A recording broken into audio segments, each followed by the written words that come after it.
6월 15일 일요일 다니엘 2장과 예언에 대한 역사주의적 접근. 우리 교회의 예언 해석 방법이 역사주의를 따르고 있다고 이야기합니다. 하나님께서는 다니엘서를 해석하는 데 있어서 사람들이 그것을 해석하게 하지 않으셨습니다. 2장, 7장, 8장 순차적으로 나라들의 이름들까지 언급하시면서 정확하게 해석을 해주셨습니다. 그런데 가톨릭 성경학자들이 그 작은 뿔이 로마 교황권을 너무나 명확하게 가리키고 있기 때문에 그것을 피하기 위하여 과거주의, 이미 과거에 다 이루어졌다. 미래주의, 앞으로 미래에 이루어질 일이다. 이런 식으로 해석법을 바꿈으로써 사단의 정체를 숨기려고 하는 것입니다. 사람들을 현혹시킨 것이죠. 이런 해석법이 어떤 종류가 있는지 아는 것이 중요한 것이 아니고 천사가 어떻게 해석을 해주었는지 순서대로 보면 자연스럽게 나오는 것입니다. 이 예언을 통해서 누가 참신이고 누가 역사의 주관자인지 알리려는 하나님의 계시인 것입니다.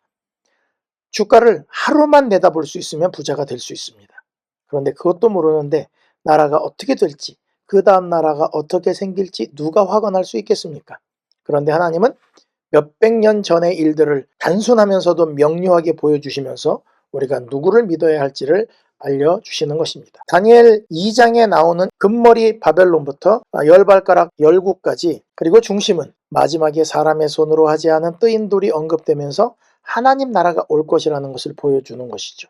그런데 이 다니엘 2장의 꿈은 우리에게 미래를 보여주시는 것도 중요하고 느부갓네살 왕에게 세상의 역사를 보여주면서 하나님을 알리는 것도 중요하지만 다니엘과 세 친구의 너무나도 중요한 꿈이었습니다. 왜냐하면 다니엘과 세 친구는 그동안 귀로만 듣던 하나님을 개인적인 삶에서 실제로 경험하는 사건이었기 때문에 그렇습니다. 그래서 다니엘은 후에 다니엘서를 기록할 때 다니엘 1장 2절의 관점을 가지게 된 것입니다.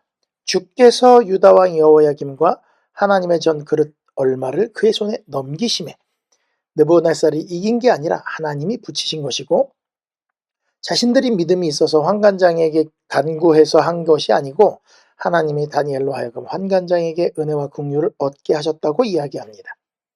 네, 뜻을 정한 일에 힘을 더 실어줘서 하나님을 의지하게 할 수 있도록 증거를 주신 것이죠. 하나님께 순종했더니 나라가 바뀌어도 총리를 하는 이해할 수 없는 일도 경험하게 되는 것입니다. 보이지 않는 하나님의 섭리를 믿음의 눈으로 볼 수 있는 우리 모두가 되시기를 간절히 바랍니다.